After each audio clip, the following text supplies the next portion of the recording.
Hi, welcome to my first Marvelous Designer tutorial. In this tutorial I'll be showing you how to create a very simple, nice looking dress for our female avatar on screen at the moment.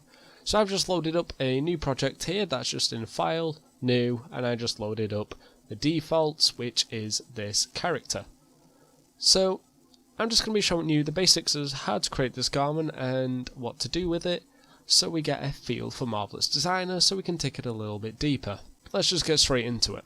Okay, this is going to presume you have some idea of the interface on Marvelous Designer. So, again, just going over the quick basics, there's a 2D screen, which is this one, which I'm scrolling in and out of now, and then there's this one, which is the 3D screen, which I'm rotating in. So, on the 2D screen, I create my garment. On the 3D one, I see them rendered, simulated, and I can also edit them in real time. To create the garments, we just create shapes. Now, unlike your typical 3D modeling software, this is just shapes. You're literally just creating a net for the cloth to be created from, and we're not having to worry about actually creating that shape. To create a dress, I'm going to need quite a complex shape, so I'm going to go to this tool here, which is a polygon. And as you saw on the tooltip, it also said H, which would be for the hotkey. Now I'm using a polygon tool because I'm going to be having more than 4 points, so I can't use the rectangle tool, and I'm not having a circular dress, so I can't use the circle tool. So the polygon is for me.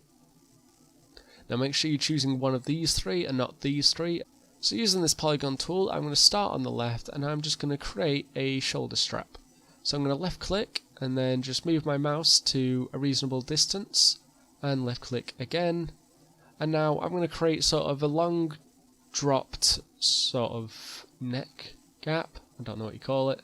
So I'm just going to do that, slowly curving in to around there for the middle of the line. Now I'm not going to do the other side, and I'll show you why in just a little while. But instead I'm just going to focus on creating the left side. Now I'm in the middle. Oh, you can do this at any point.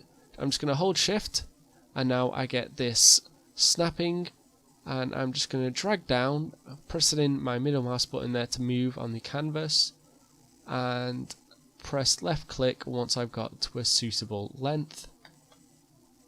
Now I'm scrolling up on the mouse wheel to zoom out, and I'm going to hold shift again and go to the left to get a little bit off for some free fabric, and then move my dress fabric up to the top. I'm going to go around here, and now what I'm going to do is I'm also going to curve for the arm slot and snap it back to the beginning. As you can see in the 3D window, my garment was also created there. You can see the shape. Now, we have our left side, and we're just going to edit the left side until we've got something we want. So this doesn't really begin to curve much, so I'm just going to edit the curvature. Whoops. And I'm just using this tool here to individually select the points to get it into a bit more of a curve. And I think that'll do pretty nicely. Once I'm happy with the curves, I'm just going to go to each individual point. Just going to bring this down so it's about in line with the other one. And I'm going to right click, convert to curve point. And this way the garment will follow that as more of a curve than these straight edges. And I'm going to do the same on the sleeve. Okay, so I'm pretty happy with my left side, but you know, we kind of need the rest of the dress. So why didn't I do the other side? Well, if I were to do the other side manually, then everything's probably going to be a little bit off because I'll have to be going by eye. So instead, I just create the one side, and using this tool, the move tool, I can just go to this single edge here, which lights up blue, right click and select unfold. And there we go, we have the right side exactly the same as the left. Now, any changes I make on each side will only be done on that side at the moment. However, this makes it so I can have symmetric garments that don't have a seam line. So now just looking at the front of the character, I can see that I'm pretty happy with those arrangements. I'm just going to left click in the 3D pane and use this arrow to bring it forwards, because the further away from the body your garments are, once they are sewed together to join, then they will fall down the body. So the closer they are, the less they'll fall, meaning they're more likely to get into the position you want them to be in. Just a quick tip as well, if you go to Preferences, Gizmo, and then select World Coordinate, you get this static one I have here.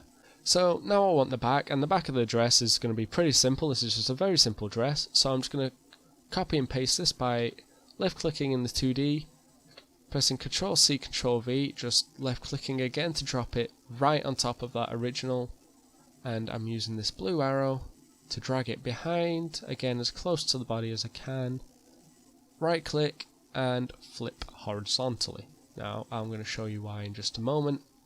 On the 2D screen, press and hold left click, hold shift and move it along, and just click on these to make sure you've got them right. So the one on the front of the body here is the front, and this one is the back.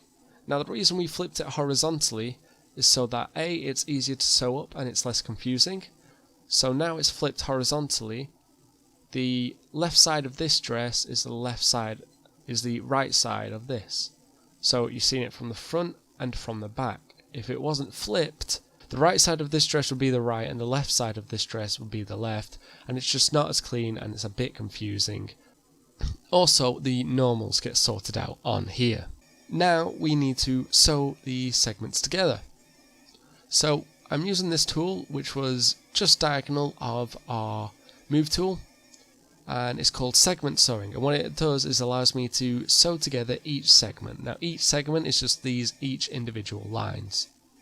So I'm going to sew this one to this one and sew the outer edge to the outer edge. As you can see, these lines pop up between the garments, which allow me to know that they are connecting to the right ones.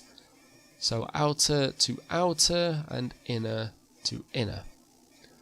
And now our dress is ready to be sewed together, but I'm going to make some quick changes, and I'm just going to bring this back up a little bit and maybe just convert it to a curve overall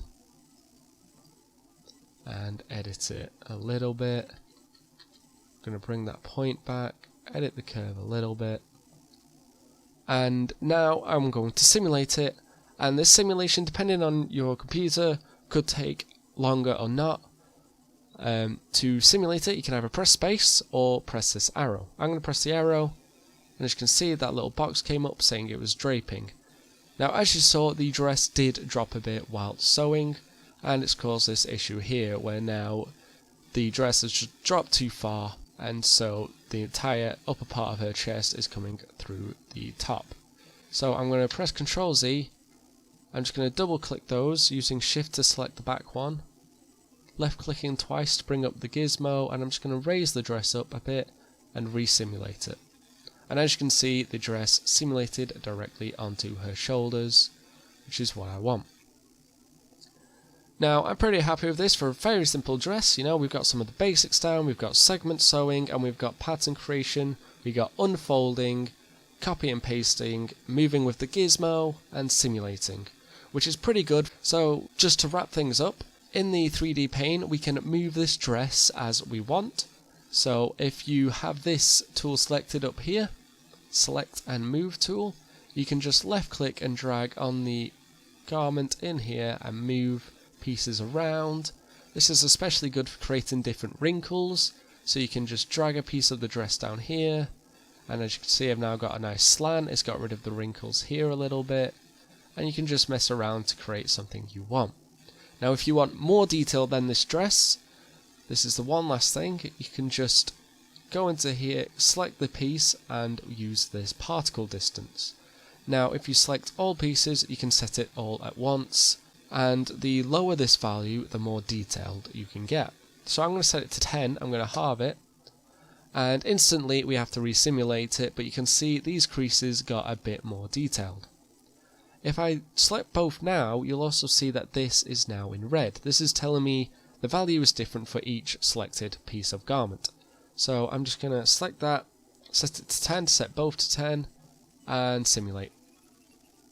As you can see, it re-simulated. We've got some extra crinkles in there. I'm going to lift the dress up a bit. I just clearly need to edit the front a little bit as well. Simulate again, and there. Maybe make this a bit shorter. And there we go. We have a dress that I'm quite happy with. So to quickly edit the fabric, I'm just going to give it a sort of cotton feeling. So this changes the weight and the physical values of it, so it will act more like cotton. I'm just going to drag down on the dress to try and get this leg bit even.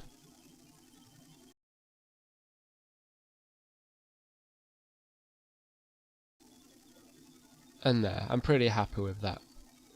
So now in Marvelous Designer, we've very quickly, in about 10 minutes, created this simple dress that would have created a lot longer to create in something like ZBrush or Blender or 3ds Max or Maya, which has believable wrinkles and extra detail that's needed, and we can mess around with it until we're happy.